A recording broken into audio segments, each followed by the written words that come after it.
She's a 59-year-old woman who met the man of her dreams, which right there, that's a red flag. So at this particular time in my life, I was 59 years old, and I had all the things that you work 40 years for. And there was just that one thing missing, being so busy, is someone to share it with, or, just a companion. Now, I had never done online dating, but I was willing to give it a try. I did see someone who I was like, oh my goodness, he had beautiful, like, blue eyes. He was like, oh, I really like you. He was pretty insistent about how much he cared for me so soon.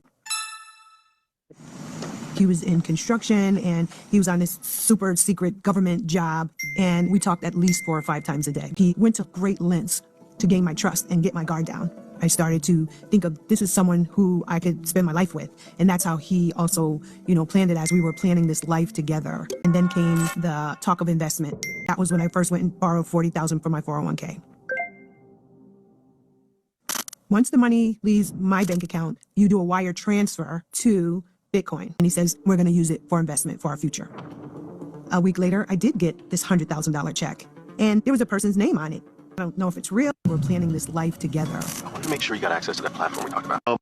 Basically, it ends with her in the videos on YouTube, but basically it ends with her losing about $1 million. A lot of times, bringing in that third party that's rational, it's like a drunk person talking to a sober person, and the sober person saying, "No, no, no, you're just a little bit drunk, and this is not really what's happening." So, some tactics that these romance scammers use. One is love bombing. You probably heard that, where they overwhelm the target with lots of affection, attention, talk about the future, making all these plans that are never going to happen. So logic kind of goes out the window because the fantasy feels so good.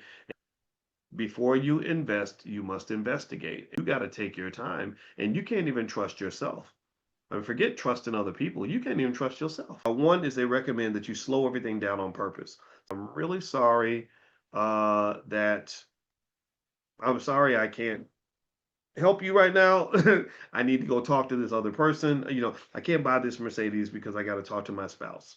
Or I need 3 days to really think about it. Right. So ultimately you just slow everything down. Like, hey, look, we're moving kind of fast. How about we take time to get to know each other? Right. So we all know that violence is unacceptable. And then also what I'm learning from watching these situations is that sometimes, as much as we want to be compassionate to other people, there are just red flags that just can't be ignored.